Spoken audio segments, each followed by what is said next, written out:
And my intention in life, especially right now for where I'm at with the podcast, especially, is to remain consistent and to press forward.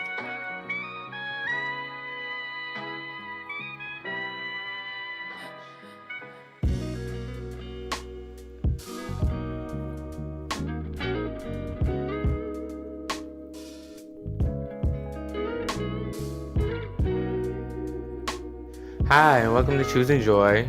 My name is Xavier Khalil, and I'm the host, producer, creator, all of that of this podcast. And I just want to thank you for coming into my space, quite literally into my space, because I am recording in my bedroom.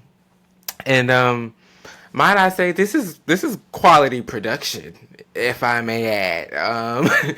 It's very humble, and I love it. But I'm very happy now to be visually recording. So if you're watching this, hey, finally we've gotten to this point because there's been a lot of trial and error trying to record this episode and record the last episode. So the fact that I'm able now to get them uploaded, because it was just, I'm an amateur, but I'm finally getting the groove of it, and I finally got the groove of it for the second episode finally. Cause it's been a minute since I recorded a second episode. But moving forward, we're gonna be working on consistency. I will be working on promoting the episodes more often and be uploading them weekly. My schedule is pretty busy, but you know what? I'm not gonna be making excuses behind it, because this is something great that we are all doing. Me putting out my art and then you all taking it in. I appreciate it. So, anyways, let's wrap all of that up. If for those who don't know me, my name is Xavier Khalil. I said that already. If you want to know more about me, listen to the other episode if you haven't already. You can also watch the audio on YouTube. The captions are available, or I at least hope so. I made sure the setting says so. Hopefully the setting now works. Like I said, I'm an amateur, so I'm working on all of this tech stuff. I thought I was good. I'm really not. But anyways, I want to go ahead and roll into our notation for today. And the notation is: what you're not changing, you're choosing. Again, it's what you're not changing, you're choosing. And the first time that I heard this quote and talked about it with myself, I thought that I understood that quote, because oftentimes when you don't accept change or choose change, change will then choose you. And I think that we all have we all have, not even think, I know we all have free will and the free ability to make decisions for ourselves. And so we have the option to change. We have the option to choose change, and we have the option to make intentional changes within our lives. But oftentimes, if we don't choose the right choice, or we keep making the same choices that don't work out for us, then change will then have to choose us. And sometimes change doesn't come in the most pleasant of ways, and then oftentimes it does. But it's up to us to be able to make the conscious decision that works best for us, rather than circumstances having to make the best decisions for us. And I'm going to take that for myself, because it's very important that I do that. But I hope that's something that y'all also take with y'all and maybe think about as well. So the notation for today is: what you're not changing, you're choosing. Um, so I also want to get some feedback from y'all. My email is XavierKhalilBiz, B-I-Z, at gmail.com. And tell me what you think about that notation, because moving forward, we'll be moving into the journal entry. And I love the journal entry because it gives me the opportunity for me to share my thoughts, some of my literary art with y'all. Because, I mean, I'm no author, I'm no, novelist or anything like that. But, I think essays and, narratives are an amazing thing to share. So please share y'all's narratives with me, so that way we're all in community. That's what Choosing Joy is for. So Xavier Khalil Biz at gmail.com to share your stories with me. And so that way I can share them anonymously on Choosing Joy, if you will.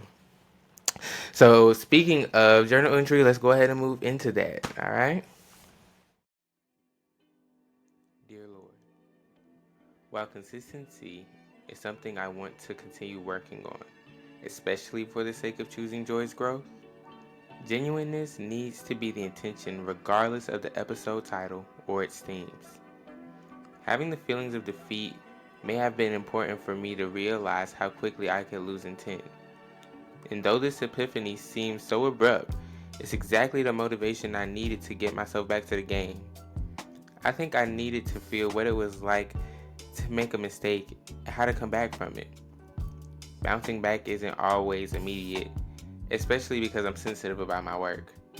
However, when I do make a comeback, you've always allowed me to remember and return better when I was already exceptional. God and I thank you.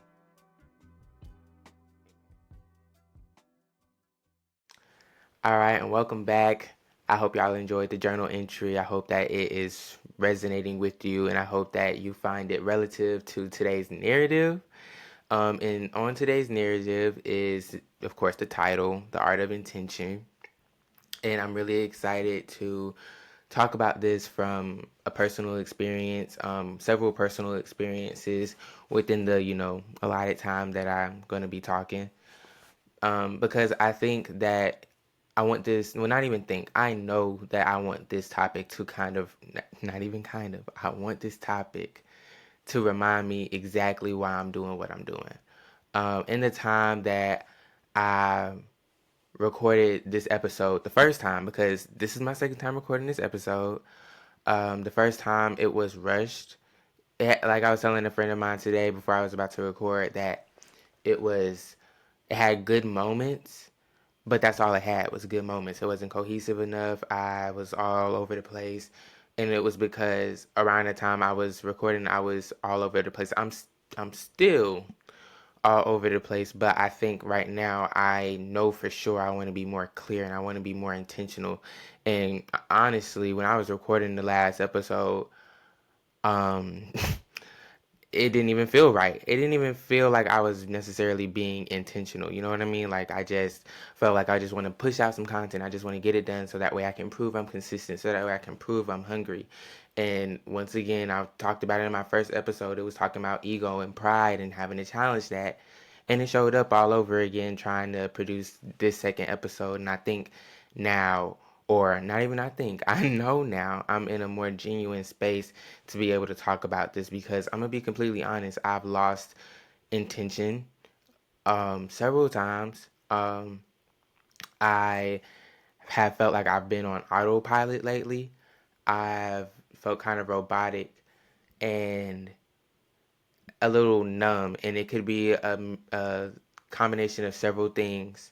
But right now, I'm just gonna kind of leave it for what I'm feeling because that's the best way that I can articulate it in the most comfortable way that I am.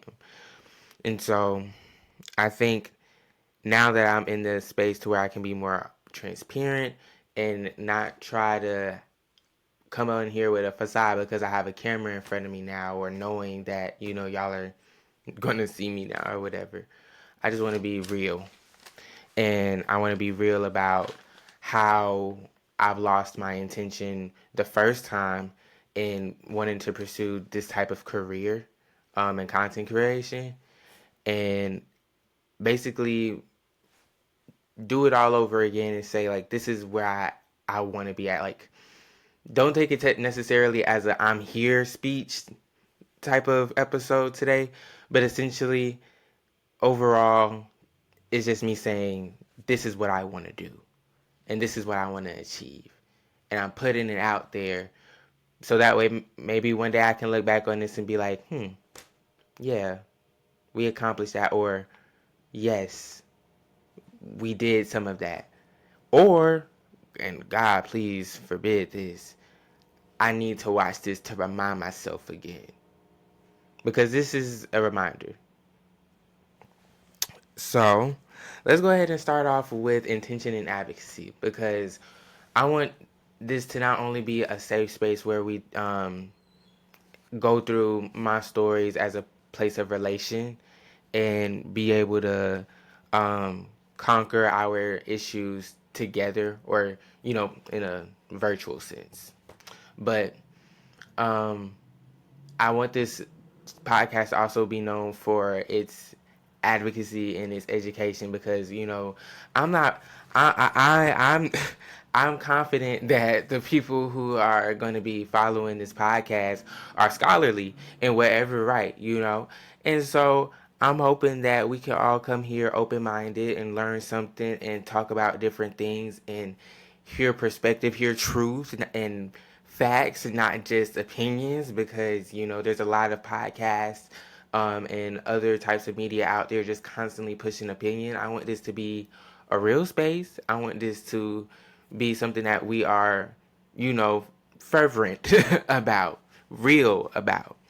And the first time that I've decided to put myself into content creation, or say, no, I want to do this type of video or this type of series, was 25 Days of Remembrance. And I think it's so beautiful right now that I'm recording this episode in December during the holiday season, because I think it's a beautiful reminder of why I started and where I want to go from here.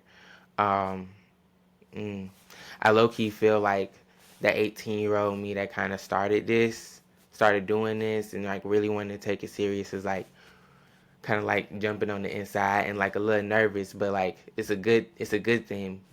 But let me not stay there. Come on, let's move forward. 25 Days of Remembrance. And I started doing that because, like I said in the first episode, and I'm gonna reiterate it again, I just wanted to tell the stories of how people who were victims of hatred lived.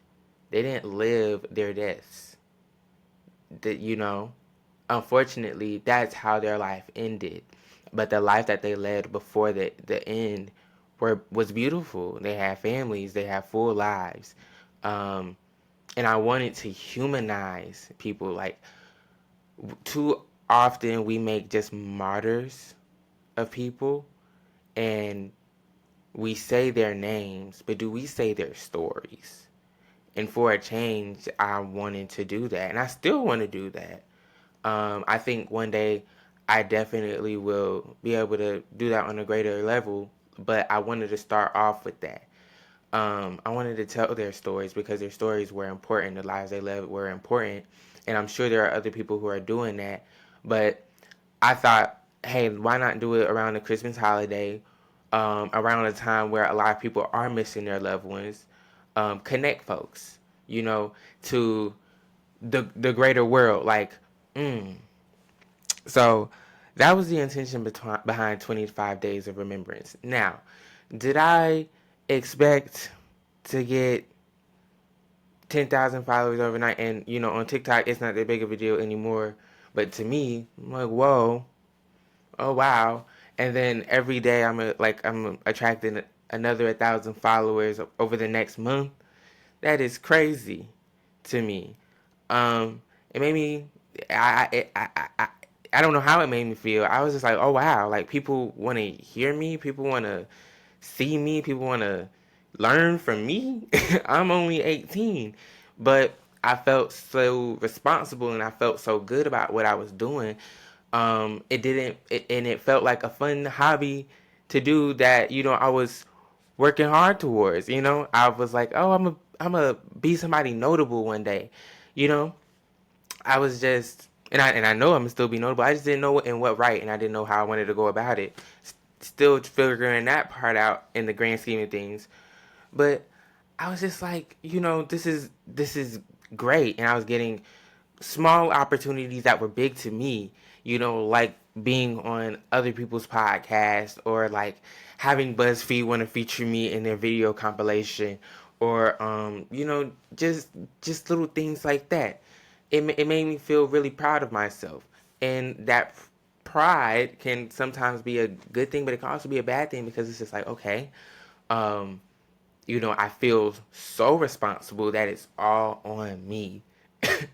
And I was only doing work on the internet. I wasn't the president or the leader of any grassroots organization. I wasn't running for office, but for whatever reason, the work that I was doing just felt so big for me. And I was also feeling a way whenever I wasn't creating a series that nobody was engaging with the content. Like, y'all only want to hear what I have to say when I'm putting out a series of episodes, and after those are done, like, it's okay, bye, but then you'll come back to listen again. I would feel very discouraged by that.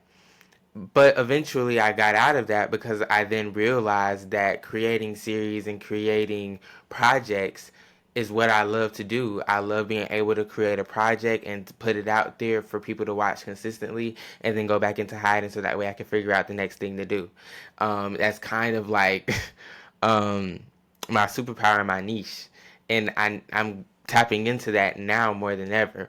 But the first time that I think I began to tap into that, but was slightly annoyed at the fact that I had to tap into that, was when I did Queer Black History. Now, mind you, I wanted to do Queer Black History because I was finally in a place where I could fully accept myself for who I am as a gay black man.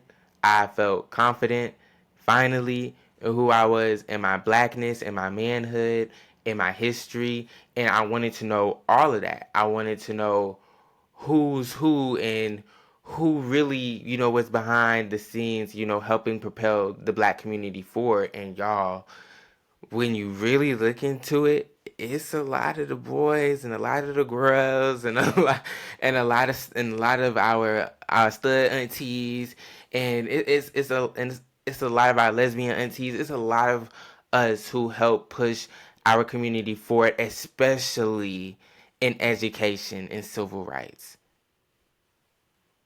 Take that for what you will. And we're still doing it to this day.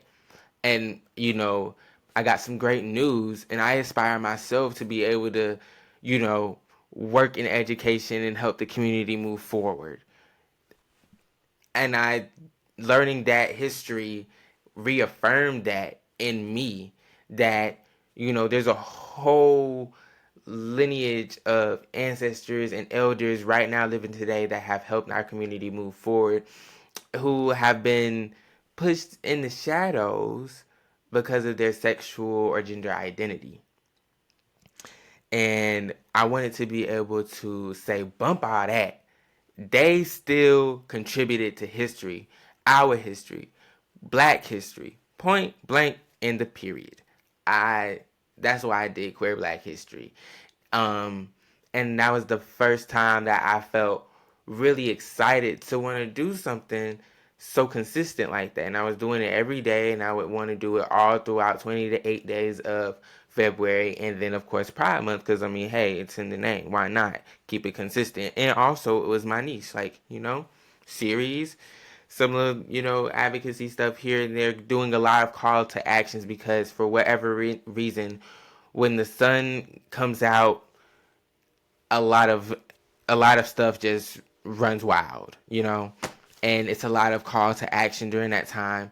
And then June was, Queer Black History, and the podcast specials and stuff like that.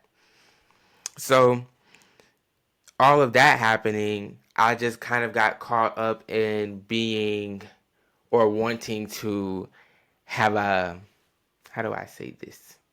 Because I'm trying to be very clear. I don't know if it's necessarily a superiority complex, but I think I began to just become a little arrogant and a little frustrated, because I was like, I'm putting all of this effort into, putting out these videos, because at the time my videos for, QBH started to become less and less popular. They weren't getting as much views and likes and traction. And so I'm like, I'm putting in all this effort. Oh, and I was a part of the creator fund. I'm like, I'm putting all this effort. I only made $42 from this creator fund.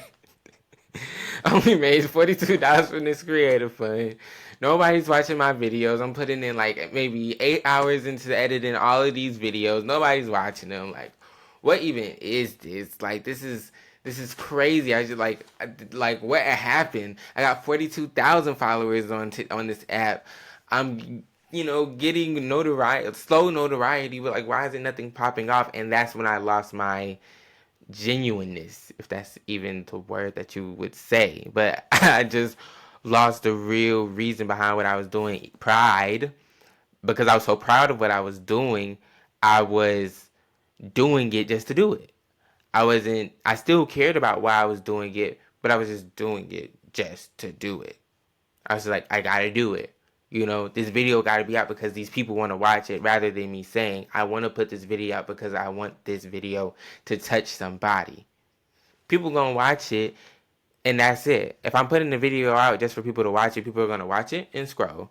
Versus if I'm having somebody watch it, they're gonna watch it, engage it, feel it, share it, and if it becomes a big thing, it becomes a big thing. But whether or not it still touched that person to the point that they felt something from it, and that's what matters. And maybe those videos was doing that at that time, and I didn't look at it that way. But now I think I'm in a space where I can. Because choosing joy is starting off a little slow. And I like that. For whatever reason, I like that. I don't know why, but I like that. It's good. But just after feeling lost in creativity, I then was like, I'm going to put my focus into my academics. Like, the internet is, yeah, the internet is the internet. So we're going to put the focus into the academics. We're going to say, we're going to put this aside because this is not real. I mean, what I'm doing is real, what I'm feeling is real, but I want to learn something for real. I want to put myself back into the world for real.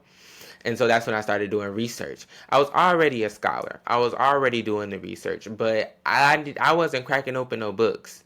I was reading my peer-reviewed articles online, but I was not going in there and cracking open a book and doing some research and learning history and learning how the effects of our communities are hurt. So after fully immersing myself into my books, after really I already had a real deep passion, but after tapping back into it, I was then actually going back to educating. I was educating my college community. I was doing the cultural events to educate the masses on all things, what be it, different heritages or, different disabilities or, just all the things. I was fully immersing myself in being an advocate and then also speaking at some events, also still being a voice for certain communities. It was a time where I could actually put myself in the shoes of being an advocate and actually take my voice to the streets. And even if the streets was just, my college campus, it was real. It was physical. It was real life doing it, and that's what I needed. Versus just putting up some lights and putting up a camera and then, saying, we need to do this, guys, and not doing it myself in real life. So after putting my intention back on that, I realized, as far as like learning, I realized I'm not a genius. Like I don't know everything. I realized how much more I wanted to learn, and then also, I realized, how much I already knew, but how much more I had to know, like the whys and the hows and the whos and the whats and all of that. I had to know more about that. And so after learning more about that, I felt, empowered, and I felt joy, and I found joy in what I was learning and what I was doing even more because it was tapping into my inner genuinely. And I think during this time of like being a student, I subconsciously hid myself from like doing a lot of things with social media and wanting to get back out there seriously and whatever have you, because I just wanted to focus on real life and I wanted to focus on how can I make a change in real life, and I'm still focusing on that, but I think now I'm kind of ready to try and start it over again. And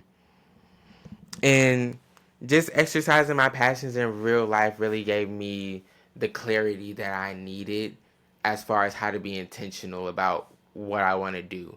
I hated, at the beginning of doing, the series, that I would get comments, or like even my call to actions, I would get comments or DMs of people who are just being willfully ignorant.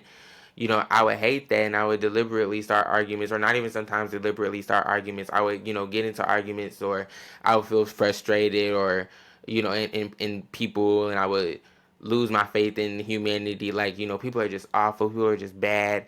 And, what I was able to do in real life was have conversation, challenge perspective, you know, appreciate people who have different perspective and who are, comfortable in that, and love them from a distance as a human. I learned how to be a little bit more gracious in my advocacy, because there are going to be some people who just don't know and who will want to learn after hearing me talk. And then there will just be some people who are just the complete opposition, and that's cool. We got to move forward and continue to do the work. So that was my whole thing. That's still my whole thing. We got a lot of work to do. Um, you know, we are. I'm not gonna get too political right now, because we already know the times we're facing ahead. But we got work to do. Period. Point blank. I know how I want to do this work. It's this, and it's in real life with my education and my advocacy with my students. So y'all do what you will, how you can. Whether it's talking to your aunties and your uncles and them, whether it's you, getting involved with the youth at your church, whatever. Do what you got to do, but to make a change and be intentional about that change.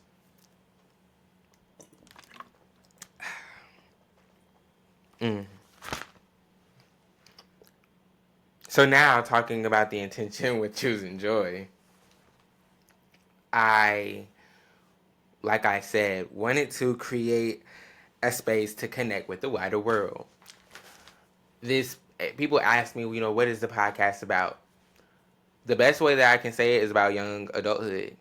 Um, Young adulthood for what it looks like for me as a young black man who is, you know, trying to find his way in the professional corporate world, or, what have you.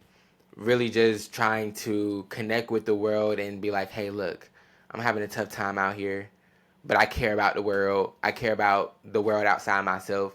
You know, me being somebody who has a great sense of empathy.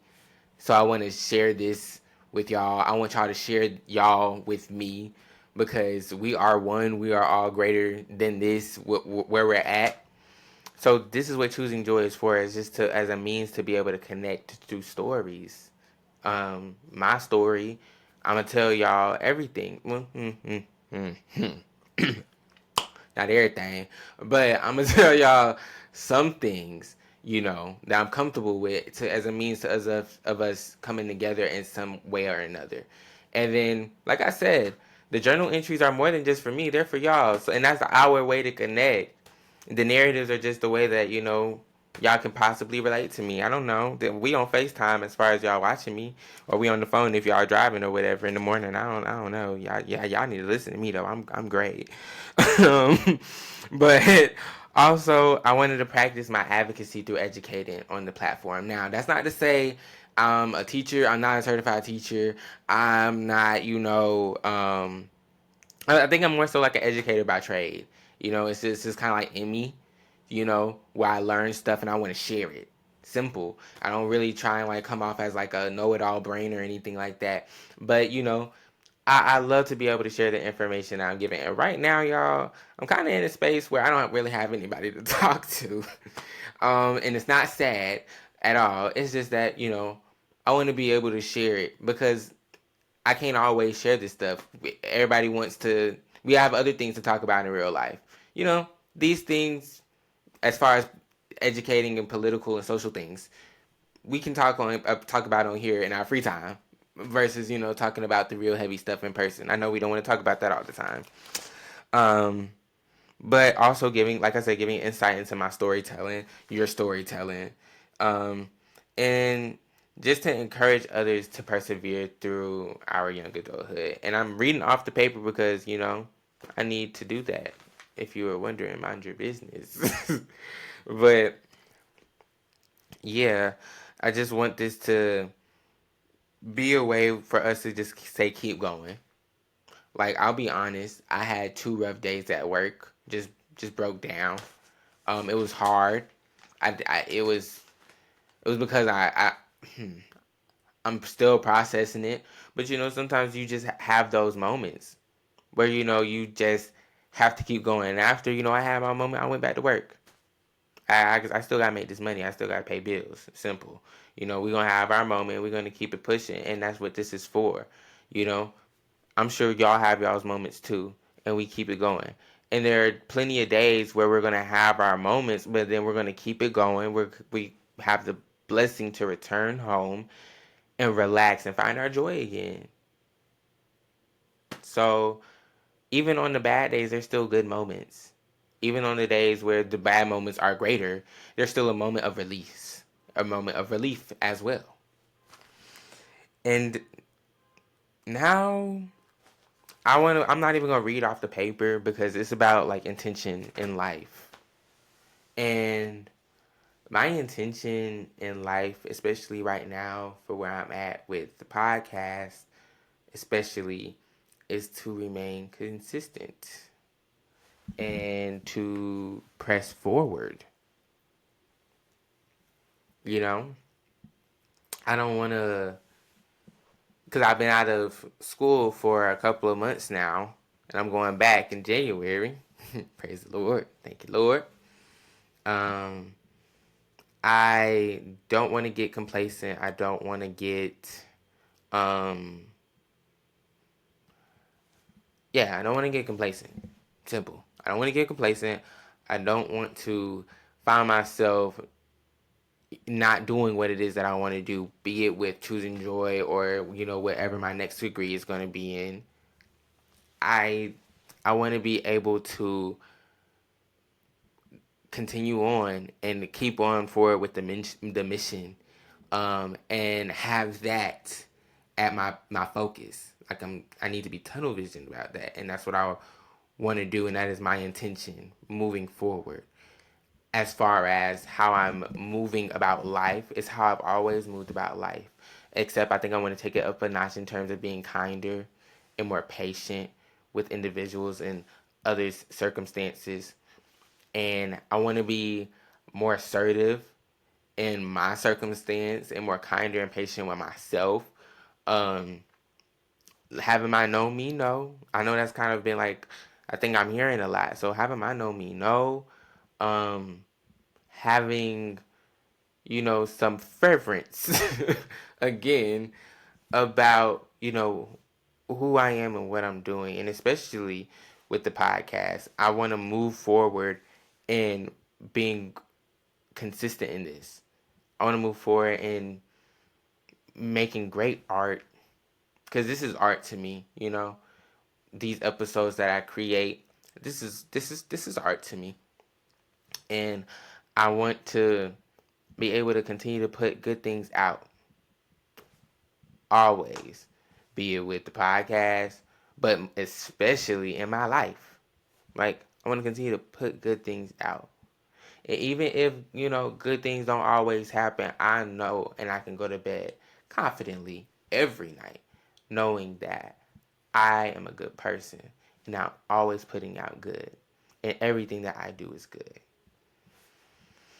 Um, so yes. And as far as the art of intention, how I've incorporated it is incorporating a prayer life with God. That's the best way that I can be intentional every single day. My journal is stock full and I only have a page left. I started writing in October of last year. Y'all, it's not even the end of this year and I'm literally needing another journal. Perfect time for Christmas, but that means I got to get it for myself. But now I'm kind of moving into a chapter, and at the beginning of the journal, all I talked about was the podcast. This podcast was nothing but a dream and a prayer and a hope. And now it's here. Having my focus on God and being intentional about the things that I was doing and trusting God and still trusting God in everything that I'm doing. Even in the fact that, it just wasn't time to post the first draft of this episode. You know, now I am confident in this one. And I'm confident in the ones that'll follow because good things take time. And the time is here. And the time is more important now than ever to remain intentional. And I lost that intentionality a little bit before I recorded this episode. I felt a little spacey before getting here. And still feeling a little spacey, but feeling a little more grounded as well. Like I'm feeling a little more sure that this is what I'm able to do now. I'm just thankful. I'm just thankful for God for being the keystone of my intentionality and helping me get to this point to realize that it's important to keep doing it every day, not just talking about it. So, I thank y'all for tuning in to hear me talk again. And I thank y'all for watching it. You know, it took a lot of time to get here. And I'm thankful that y'all are able to witness the visuals now. Because I'm going to keep it up. I like this. I feel like a superstar.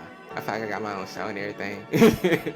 But no, seriously, being serious, I thank y'all for rocking with the podcast because it's been a little shaky, but we're getting back to what it needs to be. So every week, every Thursday, look out for new videos for all the episodes so that way y'all can hear them if you're driving, or you can watch them by yourself at home on your phone with your homegirls, your homeboys, whatever. I thank y'all so much, and I hope y'all have a good one. Bye.